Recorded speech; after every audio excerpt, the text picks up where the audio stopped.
त्यांच्या मागे पळू लागले. त्यांना बगळे सापडत नव्हते. दुसऱ्या दिवशी लवकर ते तळ्याकाठी आले. सोबत जुली होती. ती बगळ्यांना बघताच जोरात भुंकू लागली. बगळे घाबरून लांब पळत होते.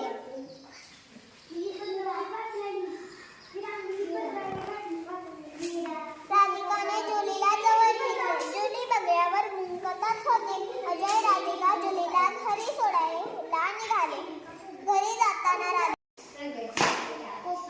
सुट्टीचा दिवस असल्यामुळे कविता आणि राहुलचा खेळाचा डाव सकाळपासून रंगला होता. गजरे, दोरी उड्या, लपाछपी, पकडापकडी असे विविध खेळ दोघे मिळून खेळत होते. जिबल्या खेळून झाल्यानंतर ते विटीदांडू खेळले. त्यानंतर दोघांनी मिळून क्रिकेट खेळायचे ठरविले. कविताने खेळण्यासाठी बॅट हातात घेतली. राहुलने चेंडू टाकण्यासाठी तयार झाला. असे सारखे चालू होते. सीता कबुतराच्या हालचाली पाहत होती. तिचे लक्ष फळीवर असणाऱ्या घरट्याकडे गेले.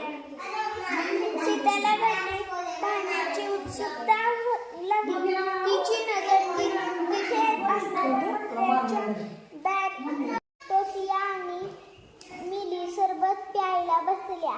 त्या सरबत पिता पिता गप्पा मारून लागल्या. तोसिया हातावारे करून बोलत होती. तिचा हात लागून सरबत सांडले. मिलीने तोसियाला आपले